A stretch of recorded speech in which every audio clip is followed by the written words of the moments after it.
Everyone, welcome back to Coffee Dates brought to you by Venture for America. I'm Carmine Demaro, and this week we are with Mr. Steve Rogge in the construction site of the soon-to-be completed Asado's restaurant right here by VCU's Monroe Park campus. So Steve, just to begin, could you tell us a little bit about the first restaurant you have? Yeah, our first restaurant is called the Flying Pig. It's in Midlothian. We focus mainly on barbecue, and but we also do hamburgers, hot dogs, all that. It's a big sports bar, so a bunch of TVs in there. Very cool, very cool. And is it going to be kind of a similar concept here with Asado's? Yeah, it's going to be a similar concept, a little bit smaller menu, but we're going to have a bunch of TVs in here, big bar, and yeah, it should be pretty similar. Yeah, very cool. So how long ago did you start the Flying Pig first restaurant? So the Flying Pig started about 2.5 to 3 years ago. It was me and one of my buddies from high school, and we'd always talk about opening a restaurant, and finally had the opportunity to do it, and the rest is history, I guess. Sure. So you were mentioning kind of what you were doing before, and the transition you made. It was actually a very big transition. And I'd like to maybe talk a little bit about that. Yeah, certainly. So I graduated from UVA with a financial economics degree. And from there, went to work in the European bond market with Standard & Poor's, and the unlikely transition to culinary school in 2009. And then I went to culinary school in Washington, D.C., and then worked at a fine dining restaurant in Washington, D.C. as well at the same time. And then moved back home a couple of years later, and then had the opportunity at down in Midlothian. Okay. Yeah. So that's interesting. So you're at Standard & Poor's. You're living the life that most college kids coming out with finance degrees want to live. Yeah. Super comfortable. Right. Yeah. You're in DC. You're having a good time. What kind of spurred you to toss that out the window and go to culinary school? It was one of those things. It was super long days, and wasn't necessarily the most interesting. I enjoy working with the financial markets and everything like that, but it was also a tough time in that it was during the housing boom and the subsequent collapse. Right. So I'd be on the phone with investment bankers. Everybody's talking about how they're losing so much money. And it was kind of getting kind of grim there for a little while in terms of the markets. And it got to the point where it was either you have to do it because we'd always wanted to start a restaurant. So it was either leave now and start a restaurant, or just be in finance. So finance forever. Yeah. Always wondered what might happen with the restaurants. Yeah. Cool. Okay. Definitely an interesting transition, but it's been great working in the restaurant, so really enjoyed that. So did you feel like you needed to get the culinary degree to start the restaurant? Yeah, it was. I just wanted to be as best prepared as I could be going into it. I think far too often with the restaurant industry, you'll have folks jumping into it when without the proper background or any training, and I just want to make sure I was. There's when you start a restaurant, there's tons of things you can't account for. Sure. But I wanted to be as prepared as I could be. Went to culinary school.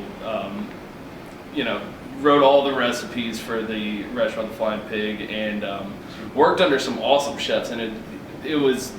I learned more from the folks that I worked with. Learned more from them than I did, I think, in actual culinary school. But the culinary school definitely gave you the background that I needed. Okay, sweet. Yeah. And so the restaurant industry is pretty famous for being extremely hard to get into. Like you said, all the things you can't even imagine would go wrong when you're starting a business. When you went into that first concept for the Flying Pig, what were some things some of the most memorable kind of issues or challenges that you ran into? Yeah, a lot of the things in terms of the things, the biggest setbacks that we had were more like the inspectors would have to come in and they would look at the gas lines running to originally we went into a restaurant that was already built out. The previous restaurant had failed, and then we were moving into the space. Well, when we hooked up all of our new equipment, we needed inspectors to come in, and just the timing and getting everybody on the same page, whether it be electrical inspectors, the HVAC inspectors, it was definitely a lot more of a process than I originally thought. Definitely. So how did you kind of overcome some of those challenges? Partially it becomes out of our hands. Right. So fortunately, we all had jobs that we were working where we could just, we had to wait till we got open. And in terms of negotiating the deal with the landlord, we weren't paying rent until we were able to get our ABC license and get our health permit and get going. Yeah, so very agreeable on his part to kind of let you guys have those terms. Oh, certainly, certainly, and you'll find that with a lot of these places because with the ABC licensing, a lot of it is outside of your control, and you know, you just can't afford to pay rent. Right. Especially when with us as our first restaurant, so you don't have any, you know, huge backing, any corporate backing or anything like that. You're just shelling out money and not opening. Yeah, no, absolutely. So you guys were still working your jobs like while you were getting everything together for the restaurant? Yeah, we'd work either That's a busy the morning or the night, and then come over to the restaurant and we'd be painting, we'd be, you know, we tore down a couple walls, we did whatever it took to get the space looking like we wanted to, and also save money from getting contractors coming in there. We did a lot of the work ourselves. Okay. And fortunate to have a lot of help from friends and family to open, which I think was definitely key in terms of getting all the painting done and everything like that. The space in Midlothian is about 5,000 square feet, which is... Okay. Just for comparison, how big is this space? This space is like 2,000 square feet. Okay. So yeah, it's a huge restaurant, right down there. Okay, so you know all that work, that's just to get the restaurant up and going. Right. That's not even say like, okay, now we've got it going. What are some of the challenges you got then, especially kind of starting out? Yeah, in terms of getting it. Yeah, so like maybe like how do you get customers like coming in the door when you Once you first get up? Yeah. Yeah, the advertising is crucial. Word of mouth, the most important for us especially. Social networking is huge, so you don't have the biggest outlay of money in order to get, you know, the most views, the most people looking at your product. The things we did was go to local businesses and bring samples of our food, or if we didn't have any samples of the food, we'd bring to-go menus, just because that's where we're generating, especially lunch business and stuff like that. There's a lot of construction businesses and the plumbing business, stuff like that in the area. Right. So very cool. So I come from a family that's done restaurants, and I know when you first start out, those first few months can be, you know, you're just sitting around at the counter wondering where everybody is. Did you guys have that problem, or was it pretty easy to get people in the door? No, there was definitely some growing pains at the beginning and trying to find customers to come in. Another way we structured the deal was that rent was at the beginning for the first 8 months was very, very inexpensive for us, which was super important. I think we signed our deal in 2012, and the terms were a little bit more favorable then, before the economy started growing back again and everything like that. But yeah, I mean, we just tried to give the best experience that we could to the few people that came in. Unfortunately, they would tell their friends, you know, and stuff like that. It kind of grew from there. Right. So really kind of focusing on like the customer service aspect of it. Yeah, customer service aspect, and making the hardest thing is when you got to train a brand new kitchen staff, right, and you have all these standards and you're trying to make everything from scratch and getting everybody on the same page. Definitely took time, but the money that you put into training definitely pays off. Okay. If we didn't have training before we opened, then it certainly probably wouldn't have gone the same way. It would have been much more difficult. Yeah. Was there ever a time during all these kind of struggles in the beginning where you wish you were back at Standard and Poor's in DC? Absolutely. Yeah. Absolutely. But you know what? It's a labor of love, and we were working, 16-hour days, working 7 days a week at the beginning. But I mean, as you go on, and it gets a ton easier. Yeah. But especially with the restaurant, because if you're not there every second, who knows what can go wrong? Who knows what can go wrong? Things like the water heater went down, which seems like not such a big deal, but it was on the weekends. We had to close down until in the first month, when you need that weekend income, especially in a restaurant where Saturdays are going to be one of your bigger days, and you have to shut down just because the water heater goes out. Something you don't generally account for at the beginning. Right. And so for the restaurant business, going into a market where, especially in Richmond, you've got so many competitors. What do you guys kind of do to stand out, differentiate yourselves? Yeah, well, the one thing, we've got to be quick. There's so many different options. If somebody, if one of a student or any other customer comes in and they're not happy with their experience, they're not going to come back.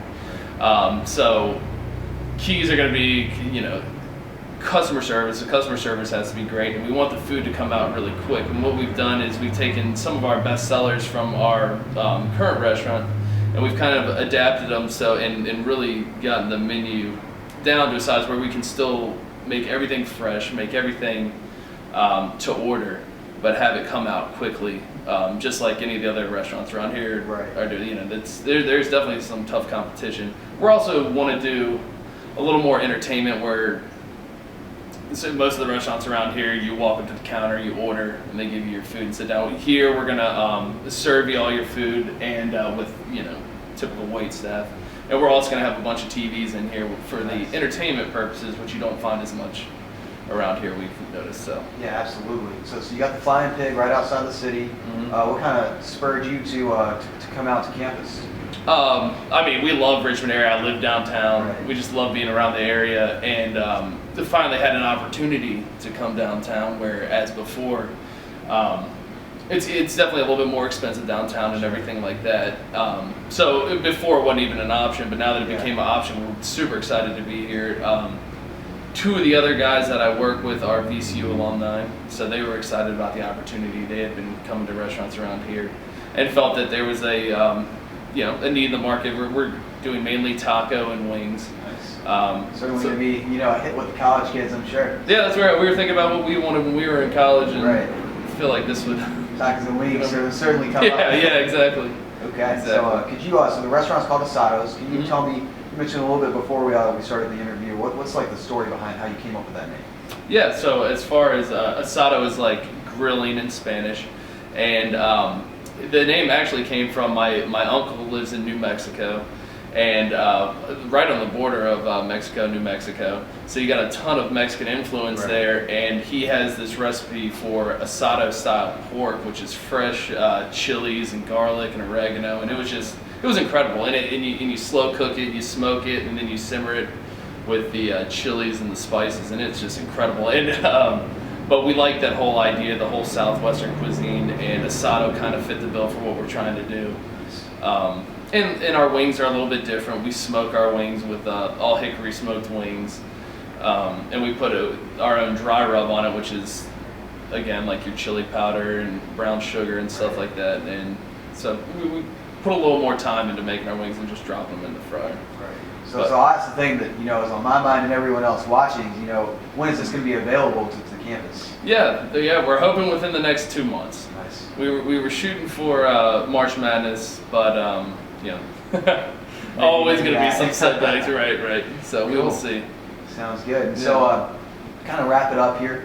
We do these videos for the students who want to become entrepreneurs. So for our watchers who want to start a restaurant or get into the restaurant business someday, what would you tell them? What should they be doing now to get ready? Yeah, like I say, you gotta put in your time, especially if you're gonna do a restaurant. It's not as easy as it may seem. Put in your time, do research, go work at a restaurant. It takes more money than you would think, but all in all, it's a very rewarding career. I love what I do, and we're super excited to get this restaurant open, and looking forward to it. Yeah, I think we all are. So, thank you so much for joining us today. Again, we're here with Steve Rogge. He's going to be opening up Asado's here in a couple months right on VCU's campus. So, Steve, thank you so much for joining us. Thanks for having me. And thanks, everybody, for tuning in again to this week's edition of Coffee Date, brought to you by Venture for America. Again, I'm Carmine Demaro. Thank you.